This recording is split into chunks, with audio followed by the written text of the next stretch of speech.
12월 6일 거룩한 주일을 맞이하여 하나님께서 저와 여러분에게 주시는 말씀을 봉독해 드리겠습니다. 구약성경 욥기 6장 4절의 말씀입니다. 전능자의 화살이 내게 박힘에 나의 영이 그 독을 마셨나니 하나님의 두려움이 나를 엄습하여 치는구나. 아멘. 신약성경 요한복음 14장 9절의 말씀입니다. 예수께서 이르시되 빌립아 내가 이렇게 오래 너희와 함께 있으되 내가 나를 알지 못하느냐. 나를 본 자는 아버지를 보았거늘 어찌하여 아버지를 보이라 하느냐. 아멘. 사랑하는 성도 여러분, 지난 한 주간 어떻게 보내셨습니까? 이제 12월의 시작입니다. 시작보다 끝이 더 중요하다고 합니다. 남은 한 달 잘 활용하시기를 부탁을 드리겠습니다. 지난주 말씀에서 온전한 11조는 모든 것에 해당되는 것이고 그리고 실행되어야 한다고 말씀드렸습니다. 혹 기억나십니까? 그 중에 시간의 11조가 있다는 사실도 기억해 주시기 바랍니다. 하루 24시간 중 하나님께서 저와 여러분과 함께 하고 싶은 최소한의 시간일 것입니다. 그리고 그 시간은 주님의 마음을 알 수 있는 복된 시간입니다. 그래서 함께 하자고 하시는 것은 아닌지 생각해 보았습니다. 유대인들과 바리새인들은 시간을 정해놓고 기도하였습니다. 이것이 온전한 시간의 11조를 드리기 위한 장치일 수도 있습니다. 여러분은 시간의 온전한 11조를 드리고 계시는지요?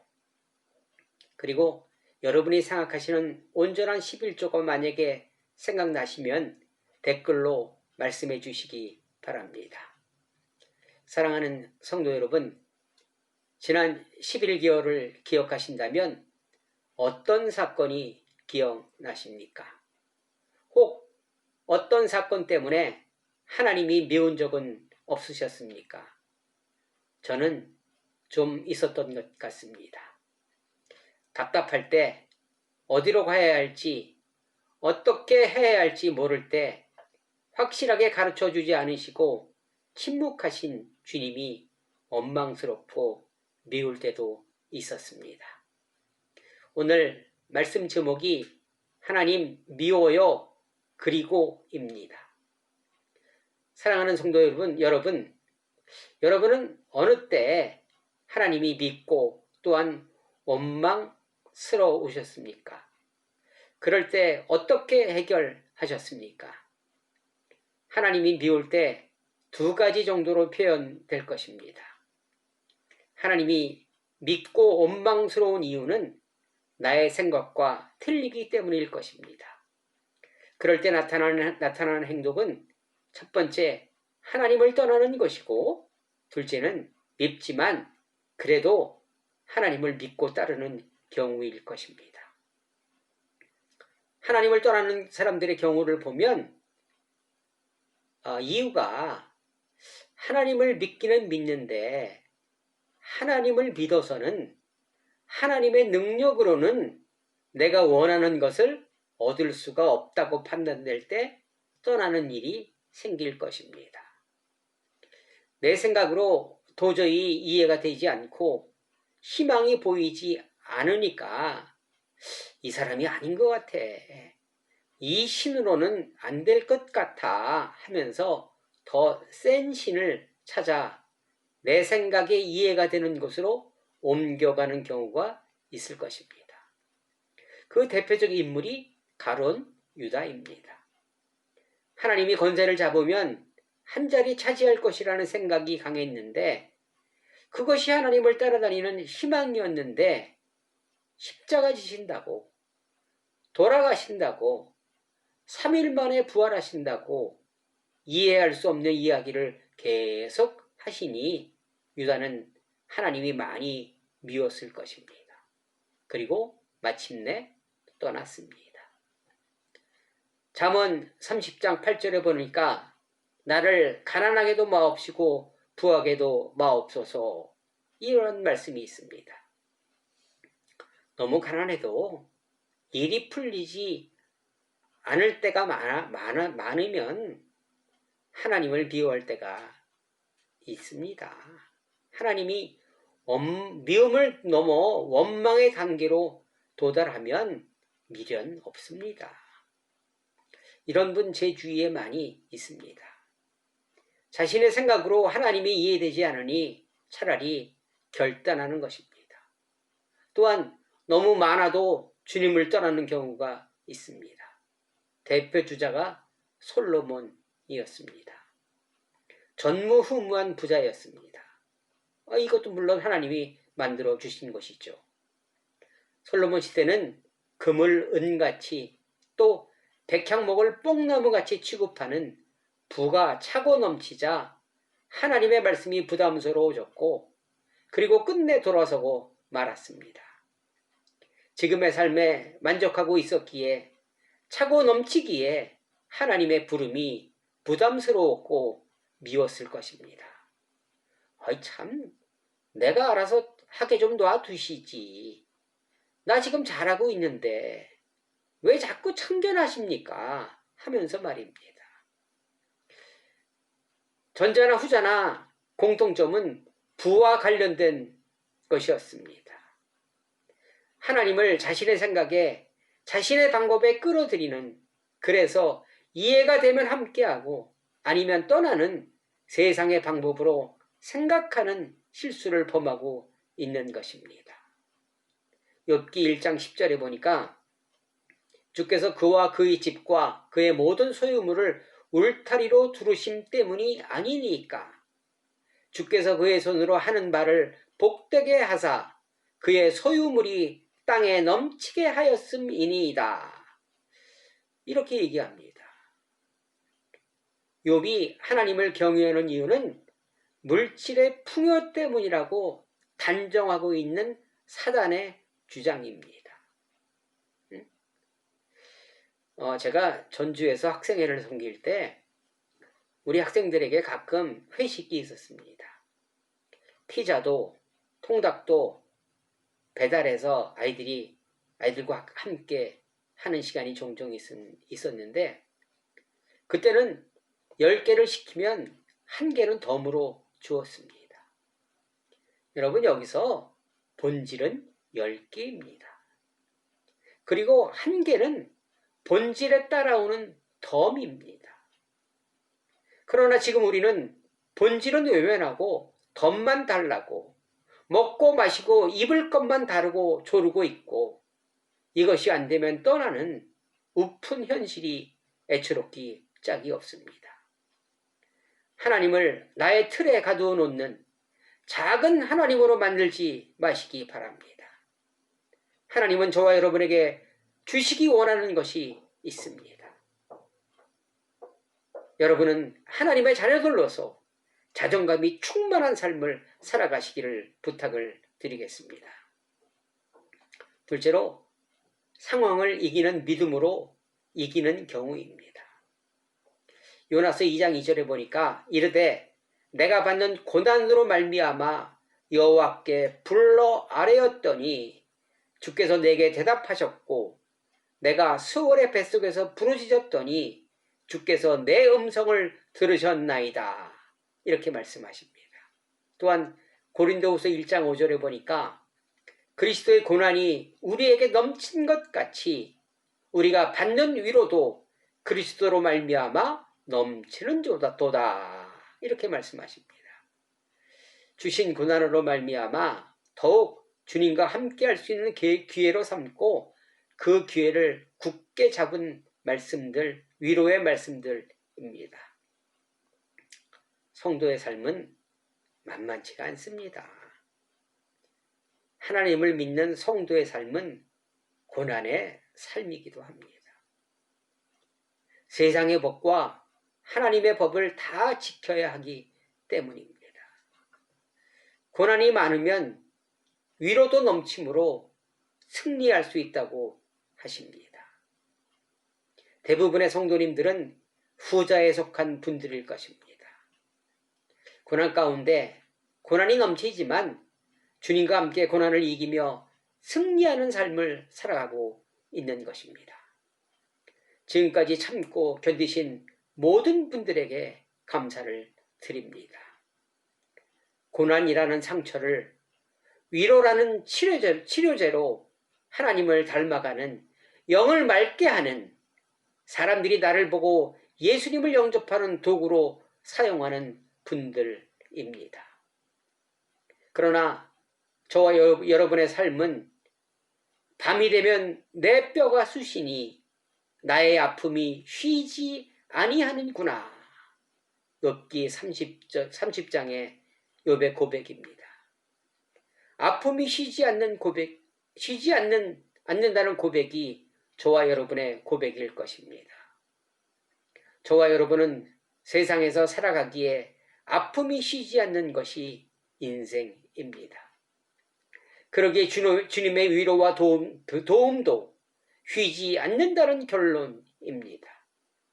시간에 온전한 11조를 드리는 분들이라면 말씀과 기도가 어려움을 극복하는 무기가 되어서 어떠한 어려움도 주님과 함께 헤쳐나갈 수 있을 것입니다. 그런 분들에게 주님께서 지혜와 판단의 능력을 주실 것입니다. 물질에 온전한 11조를 드리는 분들은 아무것도 없는 것 같으나 모든 것을 가진 자의 삶을 살아갈 수 있을 것입니다. 떠나갈 것인지 고난의 지배자가 될 것인지 현명한 판단하시기를 주님의 이름으로 부탁을 드리겠습니다. 잠언 18장 17절에 보니까 송사는 먼저 온 사람의 말이 바른 것 같으나 그의 상대자가 와서 밝히느니라, 이렇게 말씀하십니다. 저와 여러분이 하나님 왜 이래요? 언제까지입니까? 왜 나만 이런 고통을 겪어야 합니까? 이렇게 일방적으로 얘기할 때 하나님은 반대로 하나님께서도 저와 여러분이 미울 때가 있다는 것입니다. 하나님은 저와 여러분이 어떨 때 밉고 섭섭하실까요? 에레미야서에 보니까 이게 3번역으로 된 건데 거기에 답이 있더라고요. 한번 들어보시기 바랍니다. 이 백성 가운데 어느 한 사람이나 예언자나 제사장들이 너에게 와서 부담이 되는 주의 말씀이 있느냐고 묻거든 너는 그들에게 대답하라. 부담이 되는 주의 말씀이라고 하였느냐? 나 주가 말한다. 너희가 바로 나에게 부담이 된다. 이런 말씀이 있더라고요. 이 말은 말씀대로 살아가기가 힘들고 어렵고 부담되고 그래서 하나님이 원망스럽다고 투정하는 저와 여러분에게 하나님께서는 그런 저와 여러분이 오히려 부담되고 섭섭해서 하나님께서 저와 여러분을 떠나고 싶을 때가 있다는 것입니다. 그때가 언제일까요? 말라기 3장 14절에 답이 있더라고요. 이는 너희가 말하기를 하나님을 섬기는 것이 헛되니 만군의 여호와 앞에서 그 명령을 지키며 슬프게 행하는 것이 무엇이 유익하리요? 이렇게 말씀하십니다. 저와 여러분이 하나님을 믿는 것이 헛되다 하며 말씀대로 살아가는 것이 아무 소용이 없다는 생각을 가지고 있는 것이 하나님을 섭섭하게 하는 것이며 이것이 우리가 하나님을 욕하는 것이라 말씀하고 있습니다. 말로는 하나님을 믿고 순종한다고 하면서 마음으로는 에휴 나 혼자 말씀 지킨들 이 세상이 변할 것 같아? 안 변해. 악인들 그 사람들 떵떵거리고 살잖아. 내가 하나님 믿는다 하면서 괜히 헛물키는 거 아니야? 하나님 살아계시는 게 맞아? 이런 마음이 우리들에게 있다는 거예요. 몸은 성전에서 예배를 드리고 하나님을 따라간다고 하지만 마음은 주님을 신뢰하지 않고 있는 겉과 속이 다른 삶을 살아가는 저와 여러분이 하나님께서는 난 너 부담스러워. 너 언제까지 그럴 거냐. 이렇게 말씀하고 계신다는 것이에요. 저와 여러분의 생각은 주님을 원망하고 떠나는 사람들과 많이 다르지 않을 것입니다. 우리도 넉넉하고 사람들이 인정하고 많이 모이고 예산 많은, 성도 많은, 그리고 이왕이면 부자로 살아가는 것을 모델로 삼고 있지, 주님을 믿으면서 고난과 고통 속에 살아가는 것은 별로 원하지 않는 것이 솔직한 심정일 것입니다. 떠난 분들과 생각은 동일할 것이나 다만 아직 떠나지 않고 있을 뿐입니다. 오라, 나는 곤고한 사람이로다. 이 사망의 몸에서 누가 나를 건져내랴. 사도 바울의 고백이 우리 모두의 고백일 것입니다. 고린도전서 15장 19절, 만일 그리스도 안에서 우리가 바라는 것이 다만 이 세상의 삶뿐이면 모든 사람 가운데 우리가 더욱 불쌍한 자이니라. 이렇게 말씀하십니다. 사랑하는 성도 여러분, 우리는 이 삶이 전부가 아니라는 것을 잘 알고 있습니다. 그러기에 고난이라는 상처가 있지만 그 상처에 연연하지 않고 살아가는 것입니다. 장차 있을 그날을 위하여 말입니다. 사단은 차고 넘치는 것이 축복이라고 속삭이지만 그것은 사단이 저와 여러분을 꾀기 위한 방법입니다. 갈라디아서 3장 1절에 보니까 어리석도다 갈라디아 사람들아, 예수 그리스도께서 십자가에 못 박히신 것이 너희 눈에 밝히 보이거늘 누가 너희를 꾀더냐. 이 갈라디아에 자신의 이름을 넣어서 묵상해 보시기 바랍니다. 세상은 끊임없이 저와 여러분을 유혹하며 꾀고 있습니다. 때로는 작은 것으로, 안 되면 큰 것으로 유혹하고 있습니다. 그러나 우리는 작은 문제는 직접 해결하려고 합니다. 이런 것쯤은 에이 까이껏 하면서 말입니다. 거기에서부터 간격이 벌어지기 시작하는 것입니다. 여호수아서의 아이성의 교훈이기도 합니다. 미켈란젤로의 천지창조의 그림을 보면 하나님과 사람의 간격은 사람의 손가락 구부림 만큼의 차이가 있습니다. 하나님은 저와 여러분에게 다가오려고 하고 있으나 사람은 몸을 뒤로 빼면서 손가락을 구부려서 하나님과 접촉하지 않으려 하고 있는 모습이 인상적입니다. 저와 여러분의 이야기입니다. 내 마음의 작은 여우를 잡으셔야 합니다. 지극히 작은 것을 가지고 하나님 앞에 나아갈 때 큰 사건도 담대히 주님께 나아갈 수 있는 습관이 생기는 것입니다. 자녀가 부모에게 작은 일부터 시작하여 큰 일까지 상의한다면 부모님의 삶은 보람이 있으실 것입니다. 매우 흡족해 하실 것입니다. 하나님을 뒷방 늙은이 취급하지 마시기 바랍니다. 성도로서의 삶은 언제나 손해보는, 빼앗기는 것처럼 보이지만 결코 그렇지 않습니다. 목사나 성도나 유혹을 받기는 매일 반입니다. 유혹의 종류는 내 이익과 관련이 있을 것입니다. 이삭은 자신의 우물을 블레셋 사람과 그랄 목자들이 시비할 때 다 주었습니다. 손해가 많이 있었습니다. 그러나 하나님이 기억하심으로 흉년에 100배의 수확을 거둘 수 있었던 것입니다.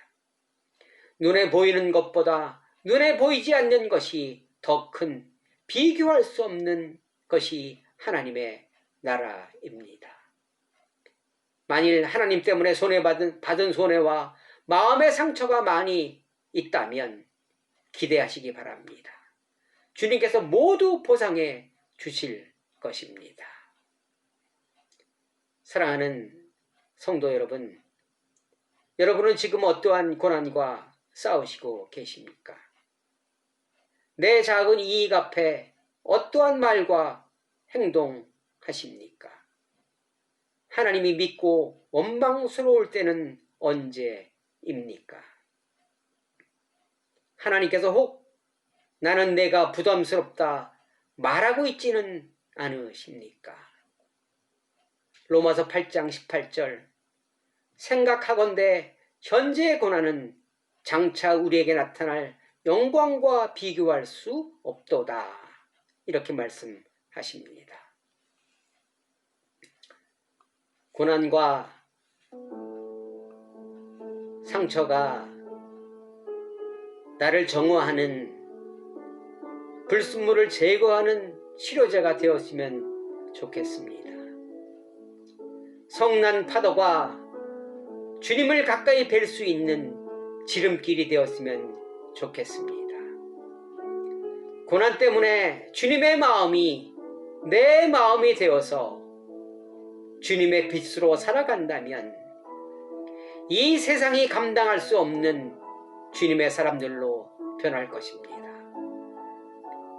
고난을 승화시키는 지혜의 삶이 되시기를 주님의 이름으로 간절히 축원드립니다. 아멘. 기도하시겠습니다. 고난으로 말미암아 주님을 떠나는 사람이 있다면 성난 파도 때문에 주님을 만나는 사람도 있습니다. 내 열정이 크다 한들 방향이 잘못되면 더 멀리 떠나갈 수밖에 없습니다. 헛물만 켜게 되고 그 피해는 고스란히 내 몫이 되는 것입니다. 피할 수 없는 고난이라면 주님과 함께 고난을 지배하는 고난으로 말미암아 주님의 흔적이 내 몸에 나타나는 주님의 자녀들 되게 하옵소서. 말씀과 기도로 온전한 11조의 장치를 잘 활용하게 지혜 허락하여 주옵소서. 예수 그리스도의 이름으로 간절히 기도드리옵나이다. 아멘.